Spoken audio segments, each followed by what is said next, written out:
Fueled by C4, Cellucor, and Extend. Use the code Clydesdale to get 20% off at checkout at c4energy.com.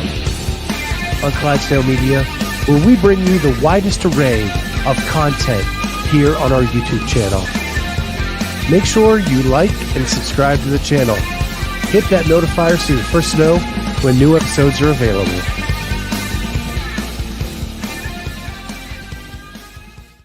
What is going on, everybody? Welcome to the Clydesdale Media Weight Loss Journey.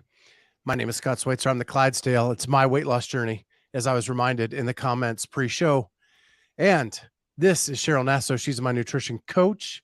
We're going to get down to some health stuff that has happened since I've been with Wild Health now for 3 weeks or so.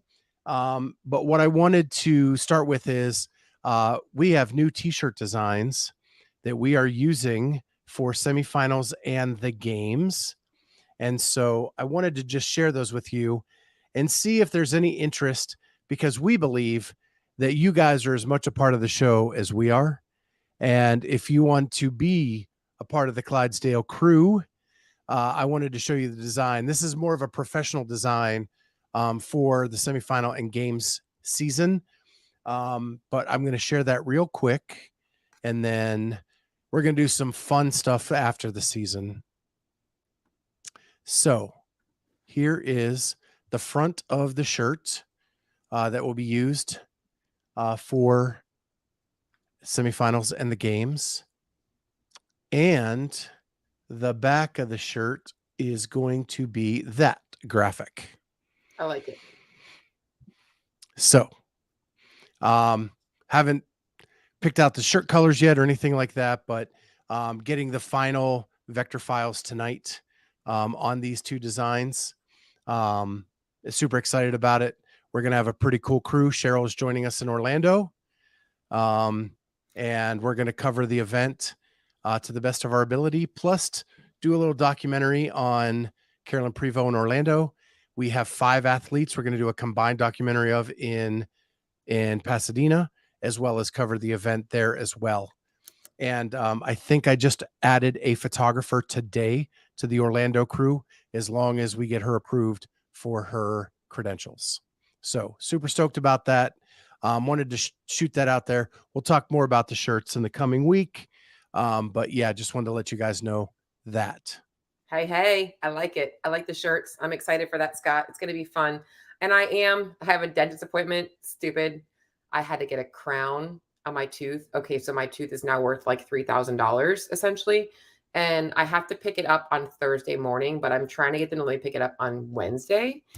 And that's the plan. So I can come on Wednesday, because I want to be there and be prepared. And I'm just excited to kind of get to do some media work, because I was going to actually do CrossFit.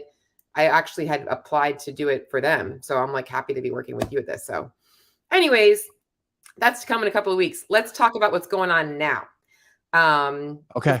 Before we go into, because so just so you know, guys, I get so geeked out by lab work. I am not a doctor, but I love, as a nutrition coach, there is so much that I have learned about the lab work and the connection between weight and biofeedback and food and labs. And it's really cool when you can actually be like, okay, now I see what's going on. We can paint the picture.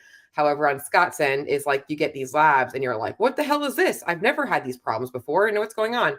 And you haven't had your talk with your doctor yet. But before we get into that, just some updates. Scott, it looks like you've been doing pretty well with nutrition and tracking. I love it. And the only thing I'm going to ask about is your nutrition, like, just so you guys know, like, it's really cool because Scott is actually eating a ton more. Like, he's in the 2,500 calorie range some days. Your fat intake has been significantly higher on some days. Has that been just a food choice thing, or has it been not every day? Has it, or have you been hungry? I'm starving. You're starving. Okay. That's a good thing. Did the doctor start you on any medication before we go into your labs? No. Well, the one we talked about, the one that I hate that I'm doing. Okay. And then I've started the supplements that you pointed out for me. Which I'm so happy you did. I mean, before I had these labs, I was like, Scott, we got to get you on vitamin D, fish oil, and some a multivitamin. And I'm going to explain why. Now, those are not going to like fix it overnight. But what I'm seeing in your labs as a nutrition coach, and I'm going to point out to you based on my knowledge, based on what your doctor's going to point out for you. So, well, I want to point out a couple things. Is that I am with the fish oil, and this always happens, and I should know this, and I should have never stopped taking it. I'm peeing like a madman. Like it's also the vitamins. It's the vitamins too. It's the vitamins. Yeah. Well, probably I didn't get the vitamins till later because the shipping took much longer on those. And whenever I take fish oil or the omega-3s, and this is very new, you got me on a liquid one that I've never done before. It's supposed to be way more absorbent. And I can tell I'm less puffy. Yeah. Like and just so you guys know, when you're talking about supplementation, what I look for, and that's not the only brand that I would recommend, but I like that brand particularly because you're looking at the sourcing of the type of fish oil. Are they getting it from wild caught Alaskan salmon? You also want to look at the omega-3. Like, so you can go to like Walmart and get like Nature's Bounty. It'll say 1,000 milligrams of omega-3s. But when you look at the package, what you guys want to be looking at is the EPA to DHA ratio. And if you've got 1,000 milligrams of fish oil, but only 150 milligrams of EPA and 100 milligrams of DHA, that's a very poor source of omega-3s. You want to have a really high EPA to DHA ratio. And the one I recommend is Core Omega, not sponsored by them. First Form is the company that I recommend for a lot of people. They have a great line of fish oil, but I just personally think that the Core Omega is way better absorbable. Like you said, it's a liquid form. It doesn't taste bad. I've had both the orange, the coconut, and I think they have a citrus, an orange, and a coconut one. I've tried all of them. That's what I use personally. I do two a day. And the real thing with fish oil, guys, is we are so exposed to omega-6s and omega-9s in our diet. We get plenty of those fatty acids from all of our meats, all of our nuts and seeds. Very rare do we have, the only place we can really get omega-3s from is wild-caught salmon or wild-caught fish, grass-fed beef, and walnuts a little bit. There's very few places we actually get omega-3s in our diet. And so our ratio, which is supposed to be more like I think a 4 or 5 to 1, is more like a 26 to 1 now in our common day world. And this is something that I remember from years ago, learning from Rob Wolf in the paleo. And that's why he really pushed fish oil for a long time. So not to get off on a tangent on fish oil, but wanted to make sure I educated you on that as well. And just so Corey's saying, I said your remark was you're starving great, probably. And then I said I was peeing like a madman, and how do mad people pee?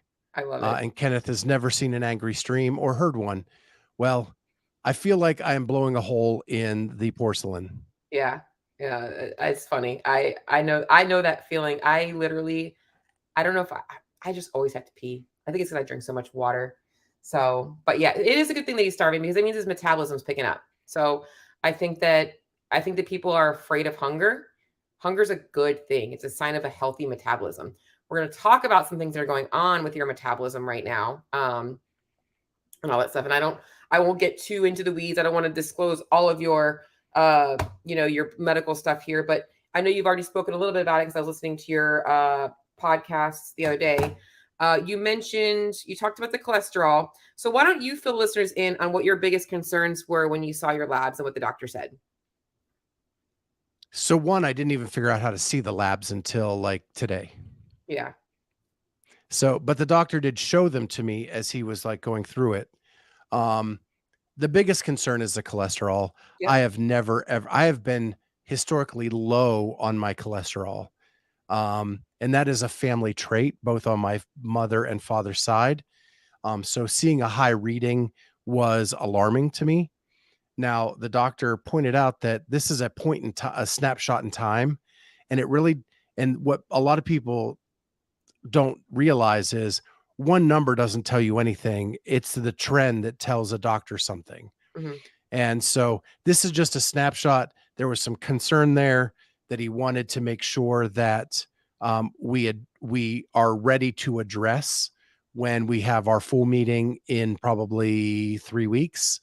But he wanted a whole nother panel of blood work done with an extended piece that we haven't got to yet. Yes. And what I'm going to tell you that he's probably going to be, and I'll kind of go into my thoughts.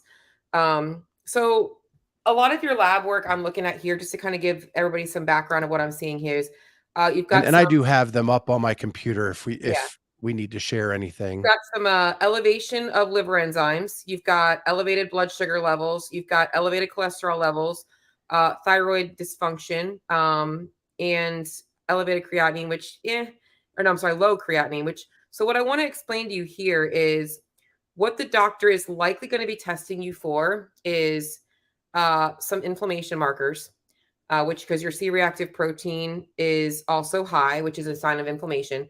And what I want to explain to you guys is about cholesterol is people focus on cholesterol and the relationship between cholesterol and dietary fats. And we focus on the blood sugar and obviously the food we take in.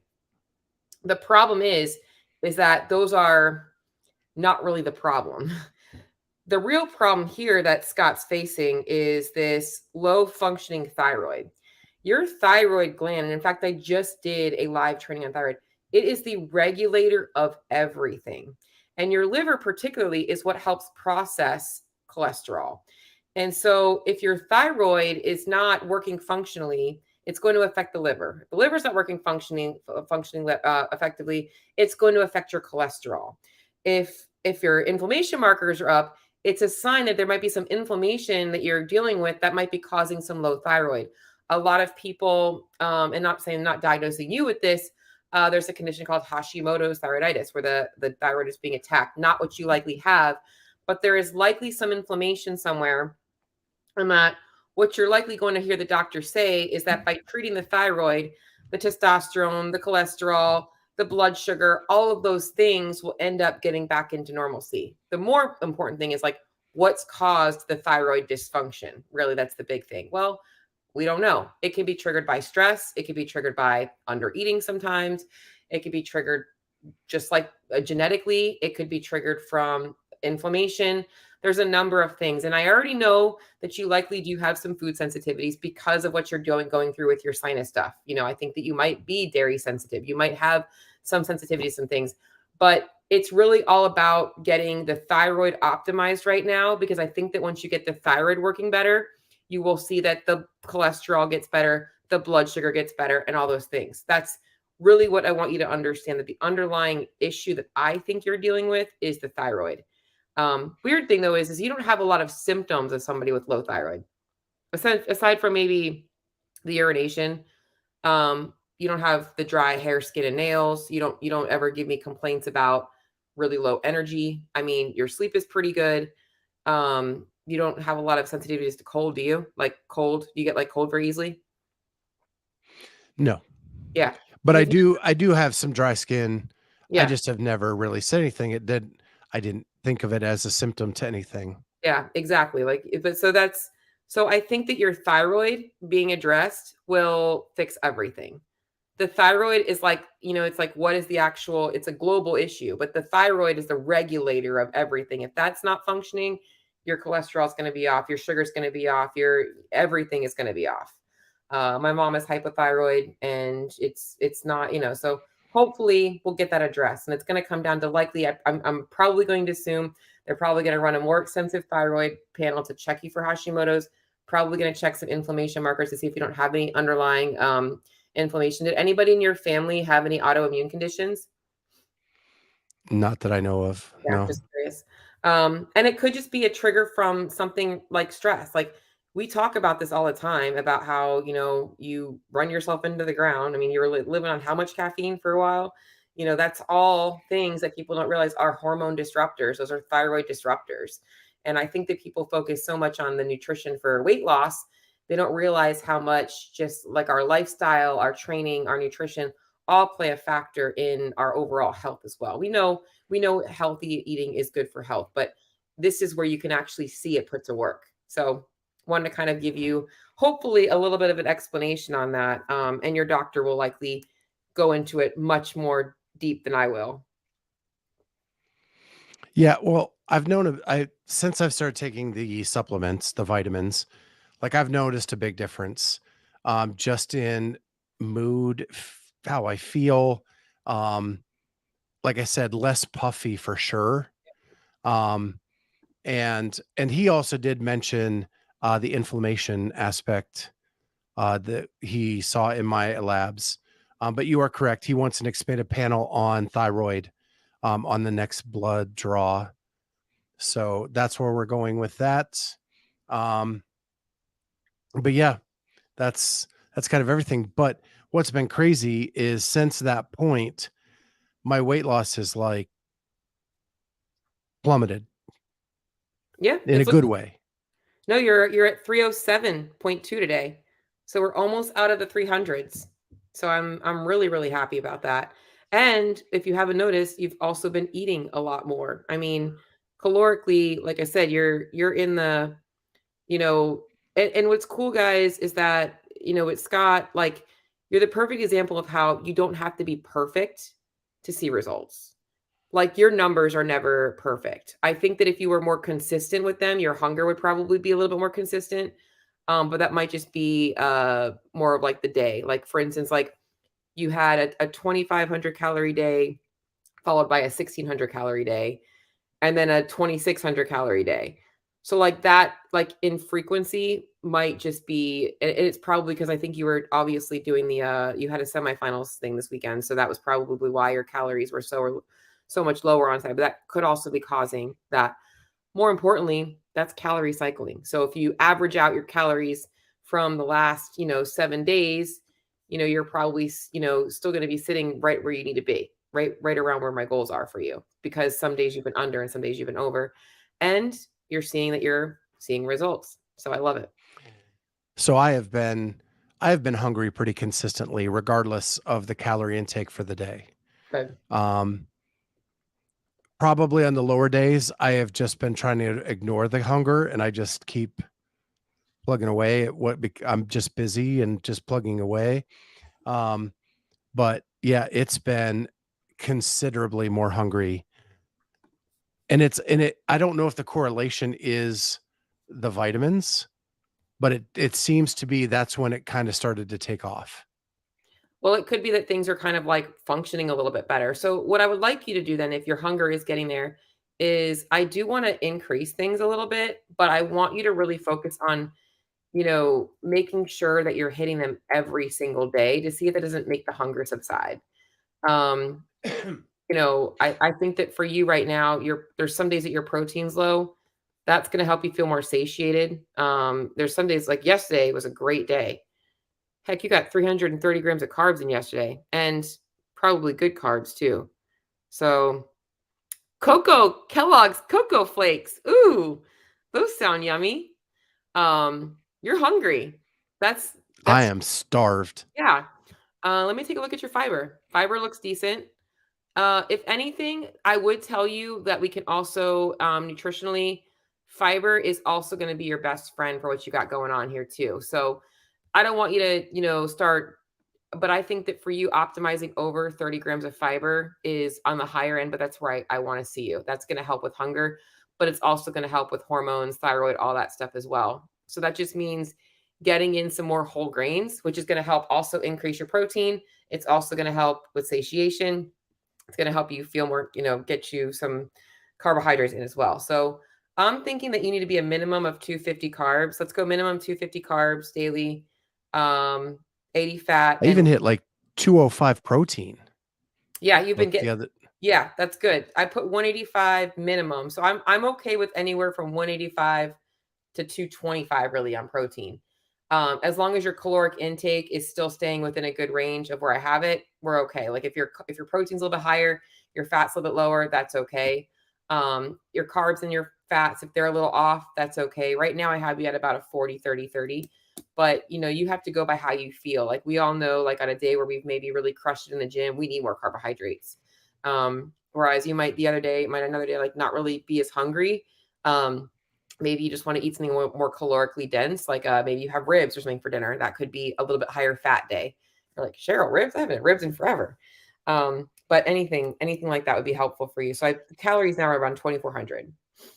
Well, the other thing I've noticed is the Rosie Joe meals that I've been eating have a little bit more protein in them than I was making for myself.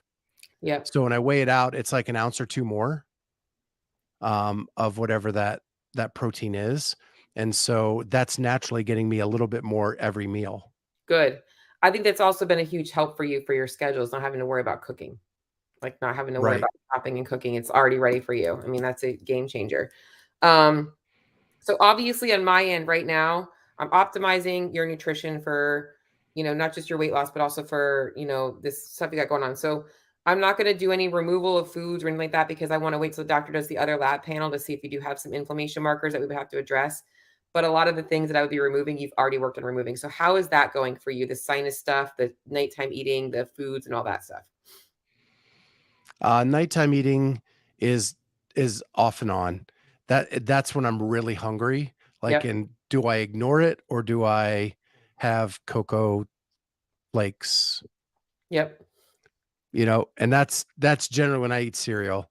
Yeah. If I'm just like dying and need something, that's usually when I just have a bowl of cereal with some milk, and maybe sprinkle some protein powder on it, Yeah. I would just to say kind of if you balance it do out. anything, I would like you to switch because of the thyroid and the blood sugar. I would like you to try, and you don't have to cut out the cocoa flakes altogether. But if you can mix like half and half with the cocoa flakes and like a higher fiber cereal, like I like the multigrain Cheerios, they're slightly sweetened. They're going to have a little bit more fiber in them, a little bit less sugar in them, because you don't want to have like those cocoa flakes are likely going to spike your blood sugar. And if you're having some blood sugar issues, you don't want to be on that medication long term. Those are the things I want to optimize. So let's look for, I'm okay with you having them, or switching to, or like you could also do buy a box of, because a lot of times Cheerios are buy one get one free, at least near me they are.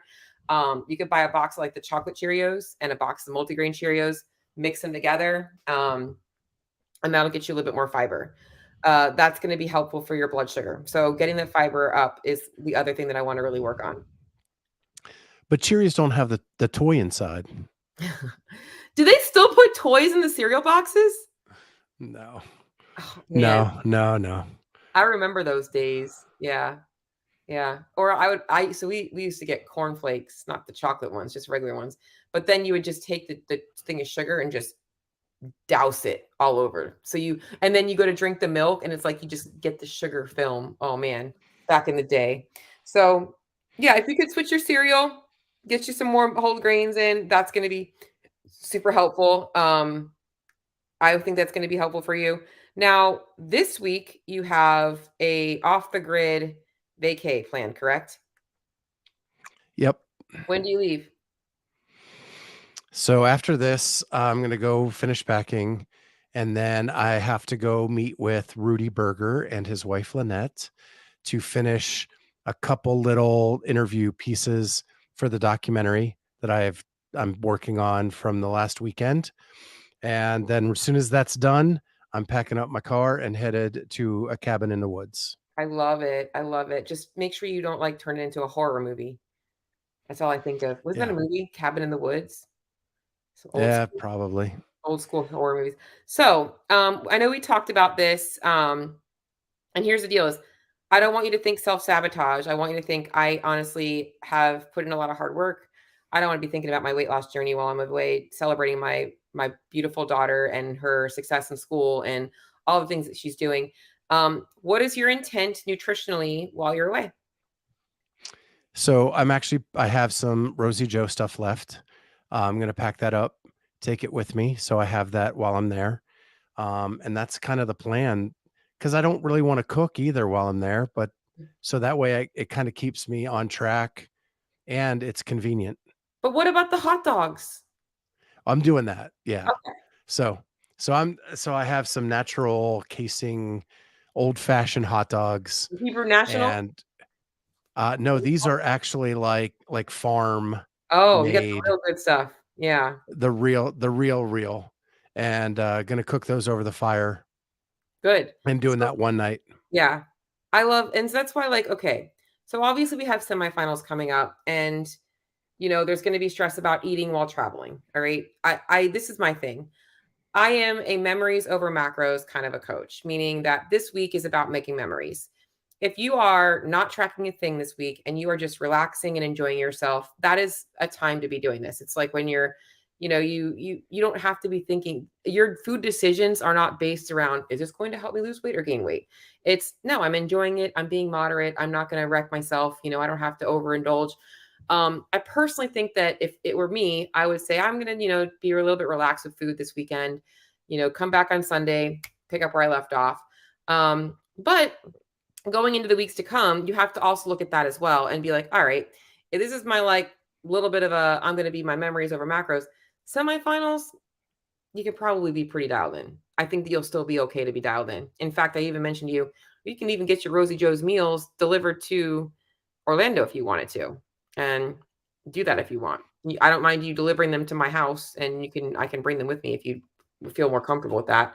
But I think that that's the better approach, is to use this weekend to be with your family, not obsess about things. And then, obviously semifinals, we loosely track, we keep you on track. Because from there, it's like the home stretch. We got a few more months until the games. So I really want to really be able to push. I'd love to see you come back after semifinals being like, lost under 2 pounds. Yeah. If you remember, generally I do, Yeah. right? Because we're moving and shaking the whole weekend. Mhm. So yeah, I'm hoping to, and I'm definitely going to have the meal stuff shipped to Orlando for sure. Good. And good news for you guys is that I can't eat it all in the days we're there, and I can't take it back on the plane with me. So I'll be sharing. I love, love, love. I am super stoked for semifinals. I just can't tell you. I have an athlete that's competing there that I can't wait to meet, and she's been a long-term like mayhem athlete. We've just connected really well, and I'm helping her with her nutrition, and so I'm super stoked for her.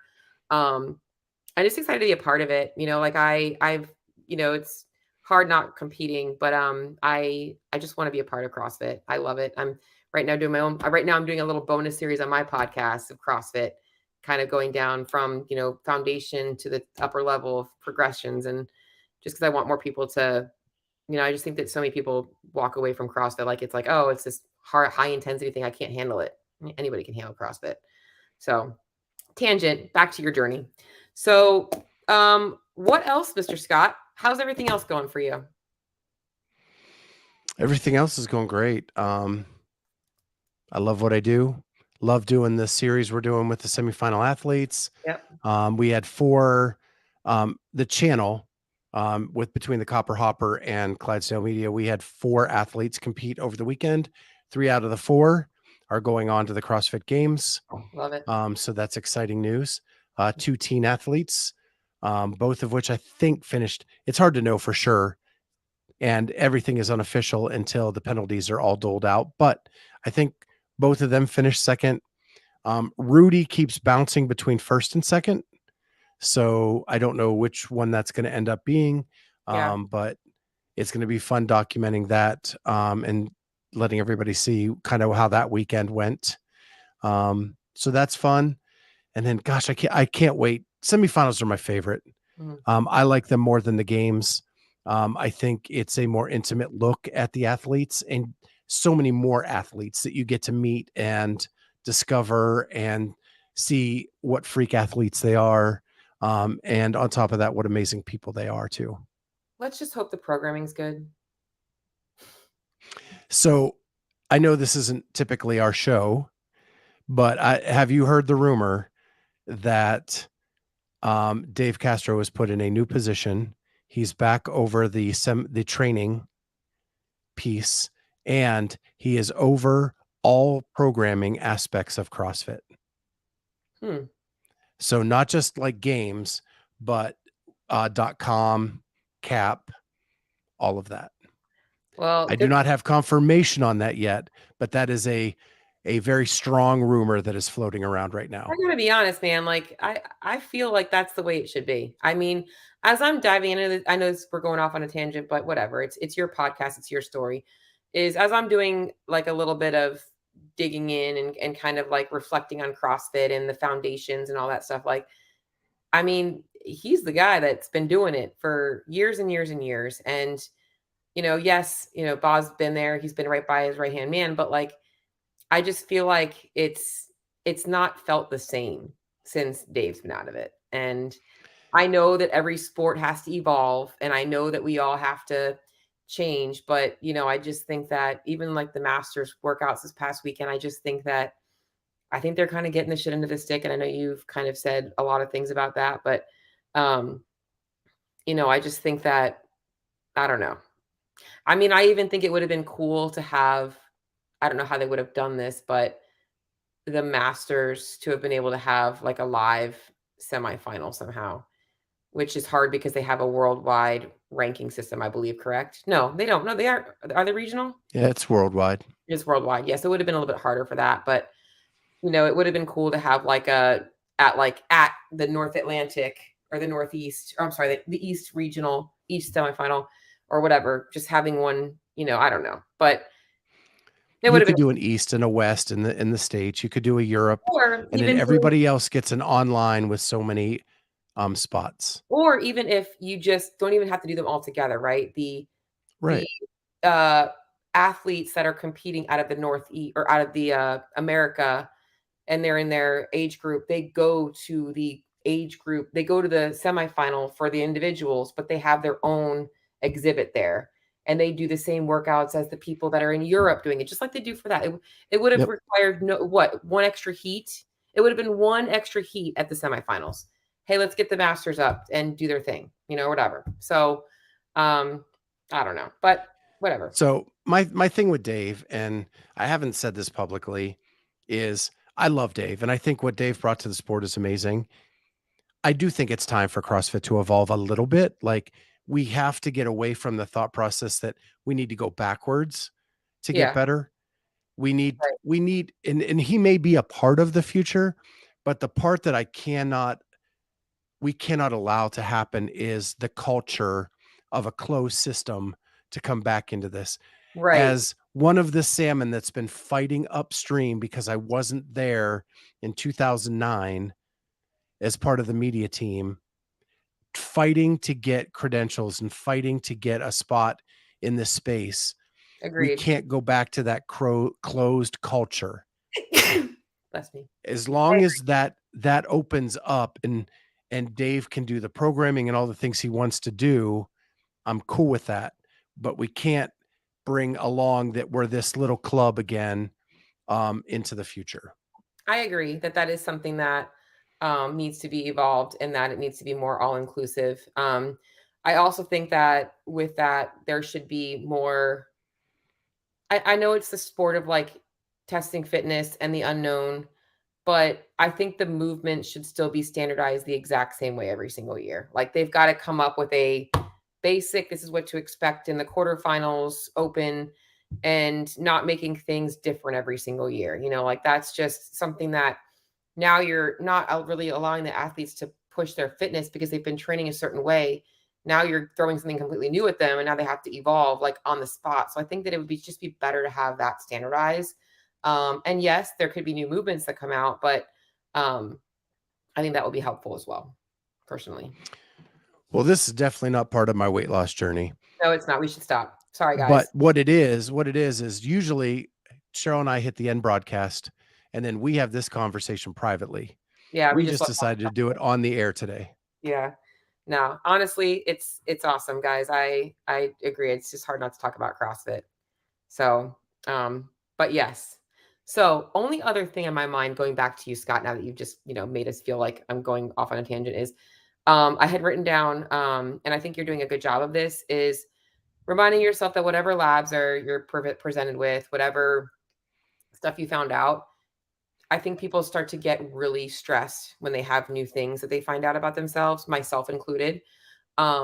Whereas we have to recognize is like before we knew what was going on, we're the same person as now that we know. Nothing has changed. And it's just kind of staying focused and controlling what you can and letting things happen and not get hung up on anything. So that was the only other thing that I really So had. I will let me say this is the elephant in the room that I have not said out loud, and that is that my doctor has asked me to go on metformin for a brief amount of time to get my A1C down while my cholesterol is high. Mhm. that is the one part that freaked me out, because in Right. 2010, when I weighed 500 pounds, I was a diabetic, I was on metformin, and I worked my ass off to lose a shit ton of weight so that I was not on metformin. And the goal was to never be on it ever again in my life. Mhm. Well, The let me fact that that was part of this solution, yeah, just let me finish this little yeah. rant, and then you can talk me down, Just say, "Shut up, Cheryl." is that I never wanted to go on it again. What the doctor was pointing out to me is, it's just a point in time, and this is just for your safety, and we are not talking long term. And it took me 24 to 48 hours to get over that in my head. Yep. Because one of the issues that I've always had is that I feel like a failure at times, and that is where I go into a depression. And that I had fought this off for 13 years, and now it's back in my life. I felt like a failure for a brief amount of time. But since that moment, since I got my head wrapped around it, since I started taking the vitamins, since I started feeling better, and in the same time, though, my weight is dropping faster than it's been dropping in a year. At this moment, You've also been tracking your food and doing that just diligently. Just gonna know that too, consistently. right? Like, all those things have aligned at Mhm. this moment where everything is going so well that now I'm okay with it. Now it's just data, and we're just trying to fix all the issues. Yep. So I'm going to give you one more thing to think about next time you feel like a failure. Okay. Going back to that person that was 500 pounds on metformin, what was his day like? Um, Work, couch, TV, Yep. What'd you eat? rinse, repeat. What was your diet like then? Oh gosh. It's been so long ago. I don't even, What was a typical it was breakfast? bad. Yeah. It was bad. Well, So one, I probably didn't eat breakfast back no, then. probably had a big dinner. Probably had a nice big lunch, probably 2 lunches. And then I would get home and it'd be a big dinner with a nighttime snack, Yep. drinking Mountain Dew all day, full octane, full calorie. Okay. So let me ask you this. Did that person need the drug? Yeah, he Yeah. needed the wake up call. He needed the wake up call. Okay. Let me ask you this. Common day Scott works out how many times a week? 4 to 5 Yep. How many times do you walk your dog daily? every day, Every day? twice a day. How much do you eat breakfast now? I do. Yep. You eat pretty regularly. You're consistent with your nutrition. Keep up with healthy Yep. eating. Still be moderate. Okay. Do you think that this person is doing all the things he can to be as healthy as he can? Yep. Minus one thing that's not your fault, that you like to work too much. And I'm going to explain why that's causing the blood sugar problems. Okay. The other thing your doctor is likely going to test is your cortisol levels, because elevated cortisol also raise your blood sugar. Okay. So when you're under too much stress, cortisol levels go up, blood sugar goes up. So the issue that you're dealing with now is not a factor of you're eating like shit and you're lazy. Okay. It's not you not caring about your body. It's you're caring about your body, but you're also caring about other things in life, like your business, like your job, like your family. And right now, there's no failure in all of your effort right now. You're putting in all the effort. These are the non controllables. And so I think once you get the thyroid figured out, get the inflammation markers down, might bring the cortisol down, I think the blood sugar is going to come right back down. I do. I do. Because you're doing all the things right now from a lifestyle perspective, aside from the stress, is the only other thing that we would have to kind of work on a little bit. But even bringing down the caffeine is going to help with that. So I just want you to know that you're doing all the right things right now. You are not that same person. If you were not doing anything, because I trust me, I got clients like that. Oh, I've got XYZ issue. I'm like, well, what are you doing about it? You tell them how to fix it, and they don't want to put the work in. So instead, they're going to wait for the doctor to give them more medication. Okay. You're not that person. So I'm proud of you. That's what I'm going to say. Well, on that note, we're gonna call it a day. Long one And with today. that, we will see everyone next time on the Clydesdale Media Weight Loss Journey.